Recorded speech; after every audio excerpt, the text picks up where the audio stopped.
from the bottom, ain't no problems, we gon' make a way. Got no coach on the field, but we making plays. Hey, look, don't worry, we gon' be okay. Hey, look, why? Cause we gon' make them pay. We from let's get to the let's get really this is supposed to be game of the week, but due to Fox and ESPN College Game Day should be here, but all the politics that messes up everything as usual. We got the Pitt Panthers, my boy James Franklin, going into Iowa where they're gonna be waving come fourth quarter to the kids. I love that shit. Taking on Iowa at home. Pitt State 5-0, 4-1 against the spread. Iowa made us money last Friday. Easy money. This was the easiest money all week last week. 5-0 on the year. 5-0 on the year. 4-1 against the spread. Top 10 action. Big boy, Big Ten football right here. Injury reports for Penn State. Ellis, cornerback, he is out. He's questionable for this game. Isaac, undisclosed. He's been out for the whole year. Beeman, defensive end, he is questionable for this game as well. And Wormley, offensive lineman, he's questionable also. Only one injury right now for Iowa. Herkett, he's the defensive line. Penn State, 24-0 victory last week against Indy. They didn't want to show too much. They were just like, let's just get this game over with. While, like I said, with -3, Iowa was trending last Friday, right? Against Maryland. That was trending on Twitter. Iowa beat Maryland 51-14. I didn't even watch the game because it was the easiest money of the night. I didn't even watch it. It wasn't even close. But let's get to these actual factuals. Pitt, they're 8-1 against the spread in the last 9 games. The unders hit 4 out of the last 5. They're 9-0 straight up in the last 9 games. 5-2 against the spread in the last 7 games when playing against Iowa. 6-1 straight up in the last 7 games when playing against Iowa as well. The unders hit 10 out of the last 11 games for Penn State on the road, but they're just 2-4 against the spread in the last 6 games when playing on the road against Iowa, and 5-0 in the last 5 games of the season. 15-4 straight up in the last 19 games in the month of October. A lot of teams like to play good football in October. And Penn State 6-0 against the spread in the last 6 games when playing against a Big Ten opponent. That goes, that's continuing on from last year when they started getting hot. Iowa 6-1 against the spread in the last 7 games this year. The unders hit 5 out of the last 6. They're 10-0 straight up in the last 10 games. The overs hit 4 out of the last 6 against Penn State. They're 4-2 against the spread in the last 6 games against Penn State, like I said earlier. 8-0 straight up in the last 8 games against a Big Ten opponent. And the unders hit 5 out of the last 5 games when playing at home. Iowa versus Penn State, top 10 Big Ten action. What you got, Flat Top? This is a huge game, man. When you look at the implications and, everything, how this year's shaken out, whoever gets this is going to have that quality win, top 10 win. There's still some tough roads or some tough games down the road, but you put this on your resume and you do what you're supposed to do and finish out the Big Ten, you're in a pretty good position for that playoff. Yeah. So, these are 2 pretty good, really good teams. They're both top 10. I think in the actual factuals, you said 4 out of the last 6 of these games had ended up going over. Just the way Iowa was scoring after talking a little bit of shit about, them not looking good, and the way they just demolished Maryland, which, was easy for them. This team can put up some points, and we've seen Penn State, what they've been able to do, and their receiver, I think Dotson, is having a pretty good season. Hold on, real quick. Who did you pick in that Maryland game? Did you take Maryland? No, I took Iowa. No. But I said, Did Marley take Maryland? Did Marley take Maryland? No. Are you crazy? No, my thing was that I didn't the minus money line took Maryland. Yeah, I took money line. My bad. Because I knew somebody took Maryland. Money line took Maryland. Okay. After I told him, I didn't know.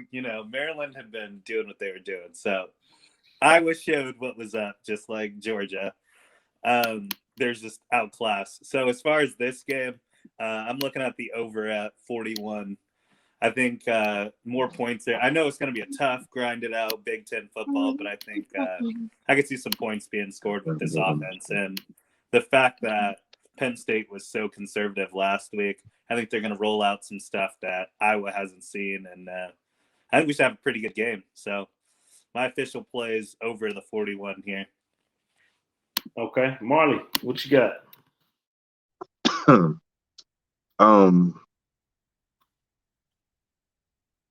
Iowa, like you said, that was the easiest money we had last week.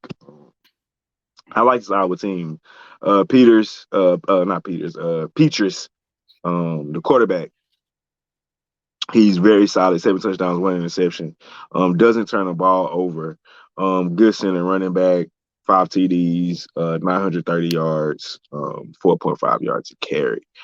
My problem is with Petrus is his QBR is only 59.8. He's not the most accurate, and they don't push the ball downfield. So if they can't run the ball, they have trouble scoring. This Penn State defense is really fucking good. I don't think they're going to be able to run the ball like they would hope, and they don't have like a guy. You know what I'm saying? Like they don't have a guy that they can just. We need to get the ball in his hands. He can take it the distance from anywhere. Penn State has that guy. You know what I'm saying? In Dotson, the receiver. Yeah. 446. Wait a minute. You said Iowa don't have that guy? I mean, they don't have a Dotson, in my opinion. You talk about who you think they got? You talk about Laporta, receiver. Number 15. Is that Goodson? I don't know his number. Is that Goodson? Hold on. Yeah. It's 15 Goodson. Yeah. Goodson, The running back. That's what I said. The running back. He they got. But that's what I'm saying. I don't think they're gonna be able to run the ball like that against his defense. Like Dotson is a guy, he's not the tailback, he's the receiver. They can get him the ball in space. And he can take it the distance from anywhere. And they still got Noah Cain at running back, who he hasn't produced like his freshman season. He came off an injury last year, but he's still a threat, and he can really. He just hasn't gotten back there yet. I think he's due for a breakout game. But then I focus at the quarterback on Clifford. Clifford has thrown for 11 touchdowns with 3 interceptions, and his QBR is 79.3. I'm going to ride with that. I'm going to take Penn State money line. I watched this defense go into Wisconsin, who I think is a really good team, even though they lost to Michigan. And I was off on that game. Michigan is a lot better than I thought they were. But I still doesn't mean that this Wisconsin defense is still good. Offensively, Wisconsin is challenged. They can't score. But I watched this Penn State team go into Wisconsin, win that game, and defend home against a good, solid Auburn team. I'm not sure this Iowa team has been tested. When I look at their schedule, they played Iowa State is probably their toughest team thus far. I don't give them credit for the Maryland win. They beat Kent. They barely beat Colorado State. They took over late. They got a common opponent in Indiana. They both blew them out. The difference is Penn State blanked them, where Iowa held them to 6. I like Penn State. I'm taking the money line. Let's go Nittany Lions. Man, I ain't gonna lie to you. This is a tough game because I fuck with both teams. Tough. Don't pussy out. Man, dog. Yeah, cut that off. Yeah, cut that shit off right now. Yeah, don't pussy out. So I love James Franklin, but when it's primetime games at night on the road, he be doing some stupid shit, dog. This is a tough game, bro, because it literally can go either way. I agree. But I got to go with the team with the less cute shit and the team that plays Big Ten football all the way around. Gotcha. Penn State play football. They play Big Ten football on one side of the ball. The offensive side of the ball, they with the cute shit. Even your boy Hova, Mikey Hova, shout out to Hova. Even when in the chat, he took Penn State second half, and he was like, this cute shit. Stop with the cute shit, Franklin. While Iowa, they're going to run, pass, play action over the top, rely on their defense. Their defense makes turnovers. I'm going to ride. Man, I love Penn State, but I'm going to ride with Iowa. Money line for this one, you know, y'all know my rule 3 and under. I'm just gonna ride with the money line so I can just sit back and watch the game.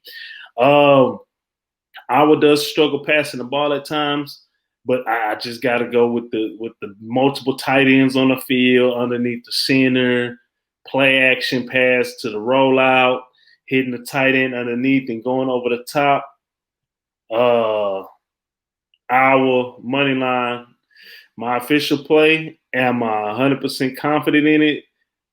Because this game could go either way. But I think primetime being at home, waving to the kids in the fourth quarter, I'm really banking on history here. When Iowa plays any top 10 team at night, and they always beat them. So with that being said, game, sir.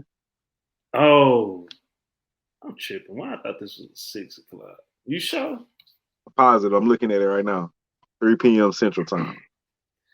Well, James Franklin, he gonna be out of there a lot quicker than the prime time. So I like Iowa right here, money line. Iowa money. But that top, you had the over, right? Yeah, I got the over. That might be tough. I think that over could be tough.